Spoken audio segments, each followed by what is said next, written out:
इस धरती पर जीवित रहना हर प्राणी के लिए आसान नहीं है। सर्दियों के दौरान आप और हम अक्सर मोटी मोटी जैकेट्स पहन लेते हैं, घर में हीटर का सहारा लेते हैं और सर्दियों में गर्मा गर्म खाने का लुत्फ उठाते हैं और रात होते ही अपने अपने कंबल और रजाई में घुस जाते हैं। लेकिन जानवरों के पास इस तरह का कोई भी साधन मौजूद नहीं होता है। ठंड से बचने के लिए जानवर एक खास तरह की प्रक्रिया का इस्तेमाल करते हैं जिसे हाइबरनेशन कहते हैं। आपने कभी ना कभी हाइबरनेशन यानी शीत निद्रा के बारे में जरूर सुना होगा। इस दौरान बहुत से जानवर लंबे समय के लिए नींद में चले जाते हैं। चमगादड़, सांप, भालू, मेंढक की कई प्रजातियां, गिलहरी और जंगली चूहे जैसे तमाम जानवर ठंड से बचने के लिए हाइबरनेशन का सहारा लेते हैं। हाइबरनेशन के दौरान ये जानवर करीब 3 से 4 महीने तक बिना कुछ खाए पिए जीवित रहते हैं। इस दौरान इनका मेटाबॉलिज्म बहुत ही धीमे हो जाता है। इनकी हार्ट बीट बहुत ज़्यादा कम हो जाती है। हाइबरनेशन में रह रहे जानवरों को देख ऐसा लगता है मानो वो जीवित ही नहीं रहा, क्योंकि इस दौरान इनके शरीर का तापमान भी काफ़ी ज़्यादा गिर जाता है। साथ ही उनका वजन भी लगातार कम होता जाता है। हाइबरनेशन की तैयारी ये जानवर गर्मियों के समय से ही शुरू कर देते हैं। कछुओं की बात करें तो इनमें हाइबरनेशन का तरीका बेहद खास होता है। कई बार तो ये पता लगा पाना मुश्किल हो जाता है कि कछुआ जीवित भी है या नहीं। कछुए के हाइबरनेशन के दौरान इतनी अधिक मिट्टी जमा हो जाती है कि उसके ऊपर घास और पौधे भी उगने शुरू हो जाते हैं। ऐसा लगता है मानो कछुए के ऊपर एक अलग ही दुनिया समा गई हो। कछुए के हाइबरनेशन के बारे में बारीकी से जानने के लिए वैज्ञानिक सालों से मेहनत कर रहे हैं। उन्होंने करीब 10 सालों तक कछुए के ऊपर सेंसर्स लगाए और उनकी मूवमेंट्स को ट्रैक किया और जाना कि आखिर कछुए गर्मी में कहाँ रहते हैं, क्या करते हैं और सर्दियों में वे कहाँ चले जाते हैं। आमतौर पर कछुए जमीन में गड्ढा खोदकर उसके अंदर चले जाते हैं और सर्दियों का मौसम खत्म होने के बाद ही वो बाहर आते हैं। लेकिन जरा इस कछुए को देखिए जो मिट्टी के अंदर पूरी तरह से दबा हुआ है। इसे देख कोई नहीं कह सकता कि ये कछुआ अभी जिंदा भी है। कछुए 2 से 5 महीने तक हाइबरनेशन कर सकते हैं।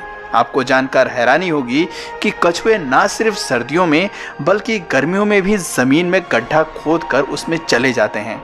ऐसा इसलिए क्योंकि कछुए को ठंड के साथ साथ बहुत अधिक गर्मी भी बर्दाश्त नहीं होती और ज़्यादा गर्मी पड़ने पर वो मिट्टी की ठंडक से खुद को ठंडा रखते हैं। कई बार हाइबरनेशन में जाना जानवरों के लिए भी जानलेवा हो जाता है। सबसे पहली बात कि इनके पास कोई इस तरह का अलार्म क्लॉक नहीं होता जिससे कि ये नींद से बाहर आ सकें। ये केवल वातावरण को महसूस करके ही ऐसा कर सकते हैं। सर्दियों के दौरान कछुए बहुत ज़्यादा गहराई तक गड्ढा खोद लेते हैं और उसके अंदर चले जाते हैं।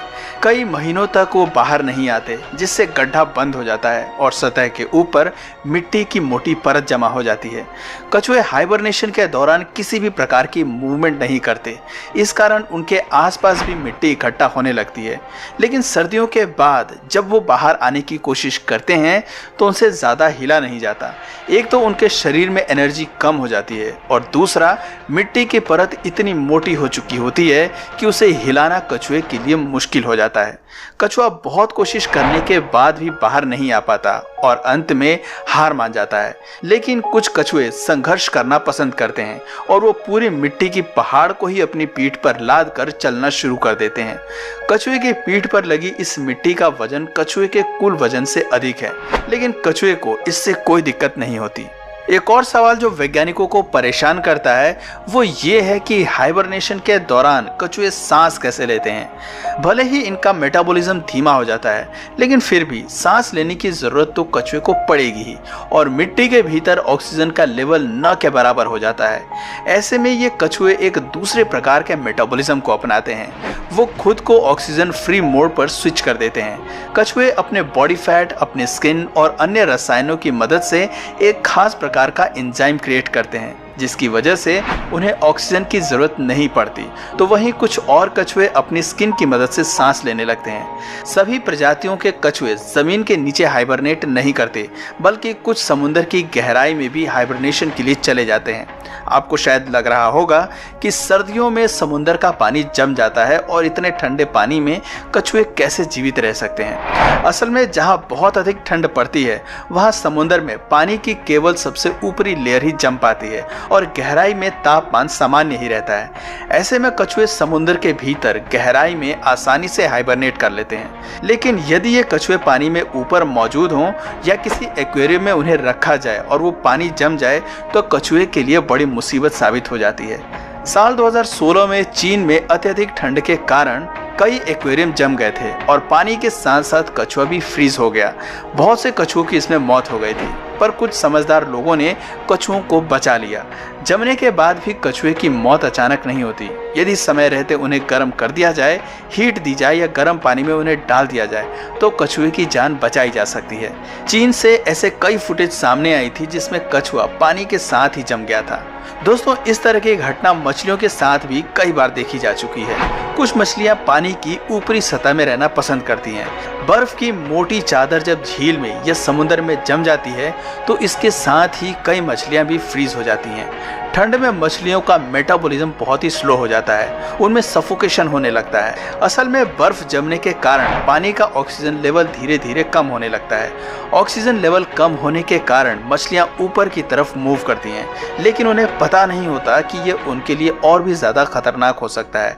यानी मछलियां गहराई में नहीं जा सकती हैं क्योंकि वहाँ ऑक्सीजन लेवल कम है, और यदि ऊपर की तरफ जाएं तो बर्फ के साथ जमने का खतरा बना रहता है। लेकिन ये कुदरत है जिसके आगे मछलियां तो क्या, इंसान भी बेबस नजर आता है। वुड फ्रॉग्स का हाइबरनेशन का तरीका बेहद अनोखा और निराला होता है। ये अन्य जानवरों की तरह किसी गर्म जगह की तलाश नहीं करते, बल्कि किसी भी पेड़ या पत्ते के नीचे अपना ठिकाना बना लेते हैं और अपनी बॉडी के ऊपर बर्फ की एक लेयर को जमा होने देते हैं। बर्फ में जमने के बाद भी ये मेंढक जमते नहीं हैं। हालांकि जमने के कारण मेंढक की ऊपर की लेयर बहुत हार्ड और क्रंची हो जाती है, लेकिन साथ ही मेंढक के अंदर एक अलग प्रकार का प्रोटीन बनना शुरू हो जाता है। साथ ही इस दौरान मेंढक का लीवर अतिरिक्त ग्लूकोज का निर्माण करना शुरू कर देता है, जिससे मेंढक को जिंदा रहने की ताकत मिल जाती है। हाइबरनेशन के दौरान मेंढक ना तो हिलता है और ना ही वो अपने दिमाग का इस्तेमाल करता है, सिर्फ वो जीवित रहता है और कोई काम नहीं करता। मौसम बदलने पर मेंढक के ऊपर मौजूद बर्फ की लेयर पिघलने लगती है और वो फिर से नॉर्मल हो जाता है। दोस्तों, गिलहरी की गिनती सबसे लंबे समय तक हाइबरनेट करने वाले प्राणियों में की जाती है।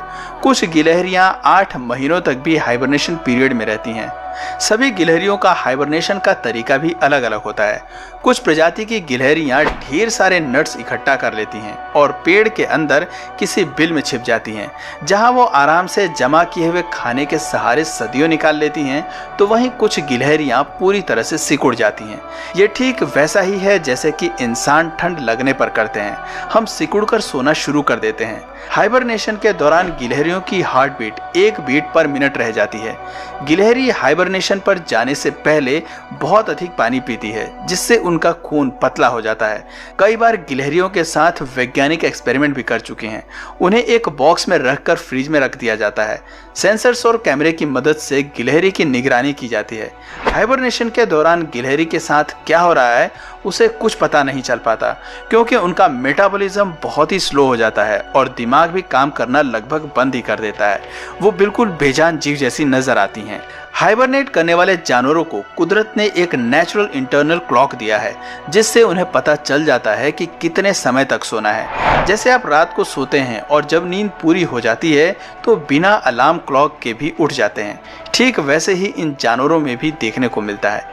हाइबरनेशन का समय पूरा होने तक इन जानवरों ने जो एनर्जी स्टोर की होती है वो खत्म होने लगती है और फिर ब्रेन एक सिग्नल देता है कि अब बॉडी में स्टोर एनर्जी खत्म होने वाली है, उठने का समय आ गया है और बॉडी को खाने की जरूरत है।